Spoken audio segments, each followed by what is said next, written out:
Una mirada a Cristo. Vida ejemplar de la Madre María Teresa Botello Uribe. Capítulo 63. Su corazón.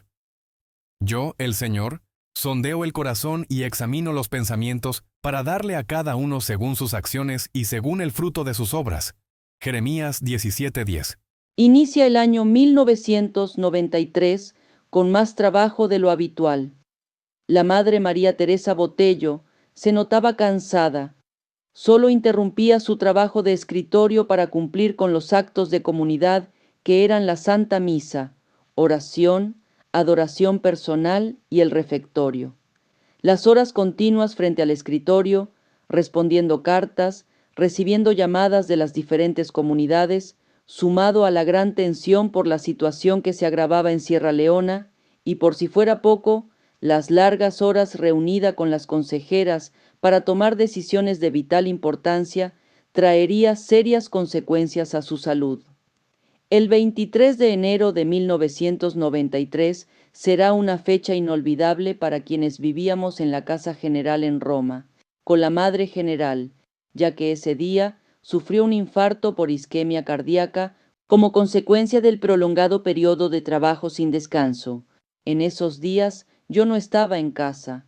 Me habían internado para hacerme un procedimiento en el Hospital Sebastiano Mártire de Frascati y solo al agravar la madre, una hermana fue por mí, enviada por la hermana vicaria general.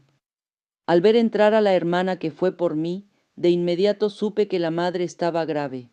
Me levanté y sin avisar siquiera, me vestí y me escapé del hospital. Me explicaron que todo había empezado con un dolor y opresión en la zona torácica con una profunda sensación de agotamiento, a los pocos segundos, sudor frío profuso, precedido por mareos. No hizo caso a los síntomas pensando que le pasaría el malestar. Creyendo que era solo cansancio, siguió trabajando y finalmente, después de resolver los asuntos más urgentes con sus consejeras, se fueron a comer. Estando en el comedor, apenas había dado unos bocados, sintió un dolor en el pecho, que se pasaba al brazo izquierdo y hacia el cuello con una sensación extraña en la cara. Luego, presentó un ligero desvanecimiento. Afortunadamente se le administró una pastilla sublingual de nitroglicerina que estaba a la mano para cualquier emergencia y esto le salvó la vida. Pero ni con el reposo ni con la nitroglicerina disminuía el malestar. Ella refería que sentía una presión muy intensa que no le permitía respirar bien. La sensación de dolor, que ella describía como torniquete en el corazón, y que pasaba del brazo izquierdo hacia la espalda, tampoco disminuía. Claro que se pensó en un infarto. Todo esto fue en pocos minutos, y viendo que agravaba, se le llevó a un hospital cerca de la Casa General, pero el inexperto médico residente que la atendió en urgencias, sin hacerle ningún electrocardiograma, dijo que no era nada importante, que era un poco de indigestión y agotamiento, y la regresó a la casa indicándole reposo. Ni siquiera dejó que se le pidiera una silla de ruedas para salir del hospital, por lo que lo hizo a pie. Al regresar a la casa, llegamos prácticamente al mismo tiempo. No podía creer que no la hubieran internado. Al ver que los síntomas empeoraban, llamé al especialista cardiólogo, quien de inmediato fue a la casa. A los 25 minutos que llegó el doctor Piovano, la madre estaba en su cama, extremadamente pálida, con sudor frío. En cuanto la madre general se percató de la presencia del doctor, le pidió disculpas porque lo habían llamado. Ella aseguraba que no era nada, que era cansancio y nada más, a lo que el doctor contestó: Ojalá fuera solo eso, Madre General, pero no nos engañemos, ambos sabemos que no es así. El doctor Piovano le hizo un electrocardiograma con un aparato portátil, luego la auscultó. No agradándole los resultados del electro, nos dijo que la madre estaba delicada, que era necesario internarla inmediatamente en terapia intensiva. Para no perder tiempo, mientras llegaba la ambulancia, el mismo doctor Piovano llamó al hospital Salvatore Mundi con la doctora Simona Sandrick. Luego le dijo a la hermana vicaria general que fuera de inmediato al hospital con el electro y se lo mostrara a la doctora, diciéndole que la madre María Teresa Botello llegaría en cualquier momento en ambulancia. Durante el trayecto al hospital, en la ambulancia, la madre me decía: No es para tanto, tan solo estoy causando molestias. Ya verás que llegamos y nos devuelven como sucedió en el otro hospital. Ayúdame a ofrecer todo por la congregación. Ayúdame a rezar el rosario. Siento que se me va el aire. El paramédico le colocó una mascarilla de oxígeno, le puso algo en el suero y le dijo al chofer que acelerara porque urgía llegar al hospital. Todavía acordándose de algunos pendientes, con gran dificultad para hablar y con la mascarilla de oxígeno, me dio indicaciones de qué debíamos hacer en caso de que ella falleciera. Luego me pidió que continuara rezando el rosario. Yo te sigo con el corazón. Me siento muy cansada. Padre, me pongo en tus manos. Que se haga según tu voluntad. Al joven paramédico que iba junto a la madre se le salieron las lágrimas, y más porque la conocía desde niño, ya que se trataba de la ambulancia de nuestro barrio Castel Jubileo. Por lo mismo trataron a la madre con gran cariño y respeto. En la puerta del Hospital Salvatore Mundi esperaba la llegada de la ambulancia la doctora Simona Sandrick, cardióloga especialista en casos críticos. La madre fue llevada deprisa a una sala de reanimación por si presentaba un paro cardíaco.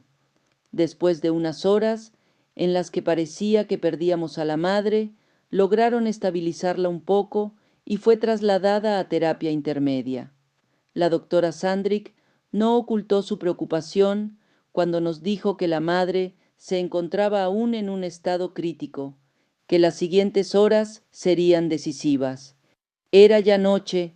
Viendo la gravedad de la madre, la doctora cardióloga se quedó en el hospital atendiendo a la madre. La doctora Sandrick me permitió permanecer al lado de la madrecita esa noche y todos los días en que estuvo internada en el hospital, que fue del 23 al 31 de enero de 1993. Los 3 primeros días, que fueron más críticos, los pasó en terapia intermedia y posteriormente se le trasladó a una habitación. Había gran preocupación en toda la congregación y familia inesiana por la salud de la Madre General. Continuamente preguntaban por ella a sus consejeras. En el Hospital Salvatore Mundi, la madre recibió una atención excelente de todo el personal, a quienes se ganó por su sonrisa y caridad, de manera especial por parte de la doctora Sandrick, quien, a partir de ese momento, se convirtió en cardióloga y amiga de la madre.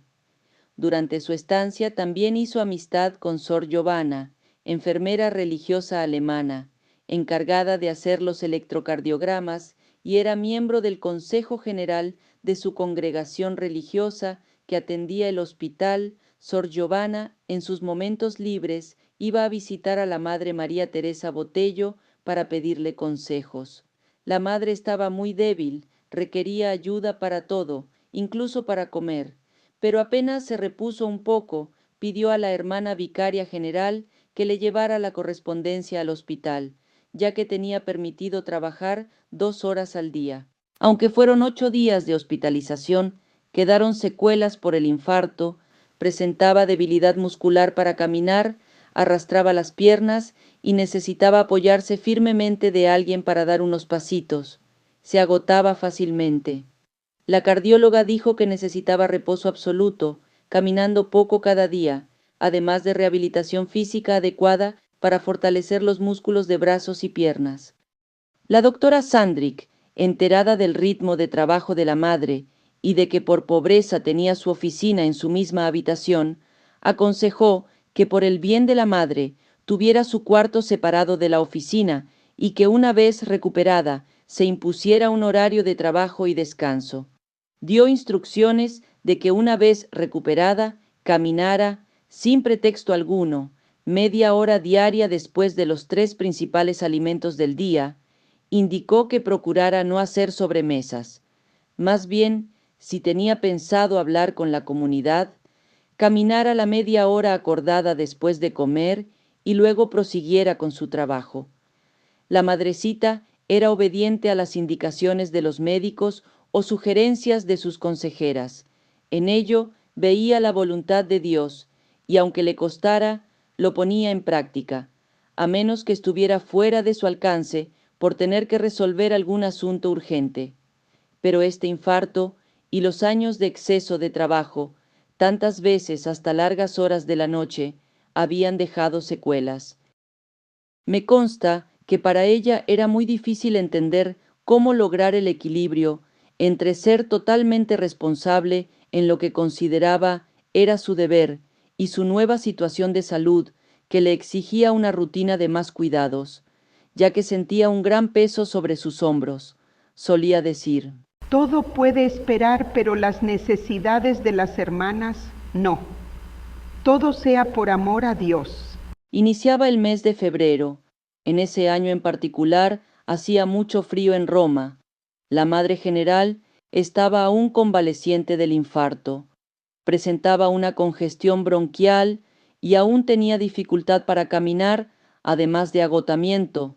Así que, siguiendo las indicaciones de la cardióloga, las consejeras vieron la manera de improvisarle un área un poco más privada, pues necesitaba estar en verdadero descanso.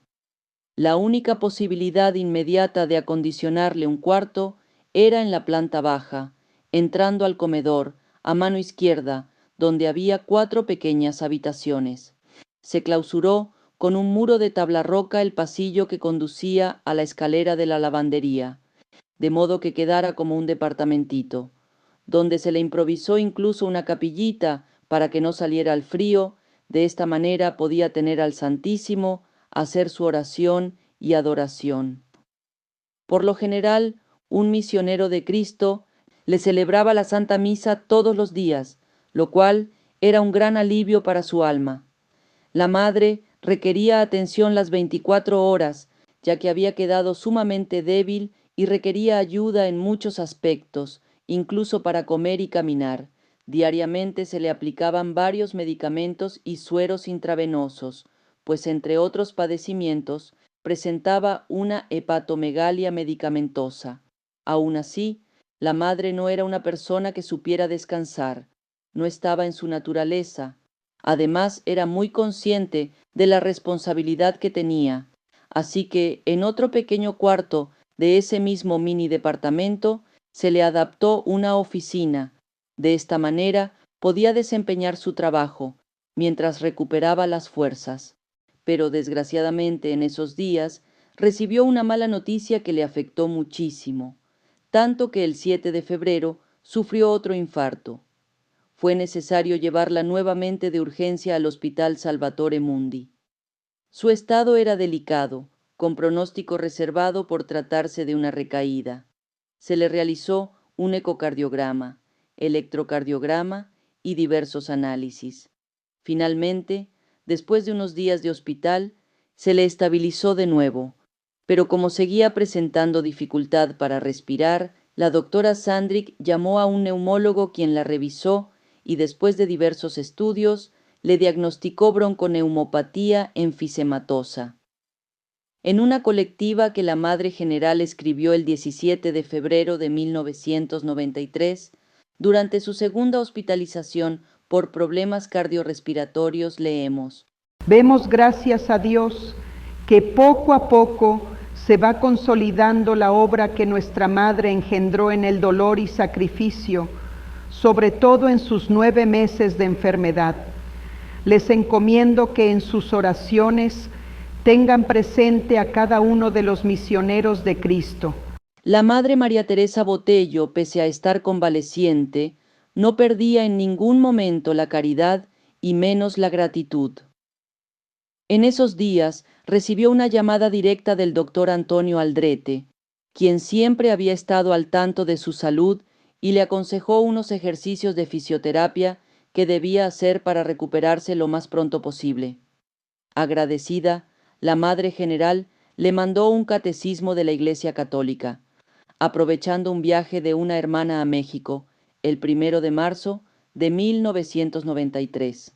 En menos de un mes, sus consejeras, apoyadas por una misionera clarisa arquitecta y un albañil, le acondicionaron la que sería su recámara por los siguientes 4 años. Aprovecharon 2 pequeñitas habitaciones que estaban en la planta alta a un lado de la sala capitular, de modo que quedara una habitación con baño. Pese a la fisioterapia y a los medicamentos, esta vez la recuperación fue más lenta, pero haciendo un gran esfuerzo, siguiendo las indicaciones de los médicos y poniendo todo lo que estaba de su parte, logró una notable mejoría,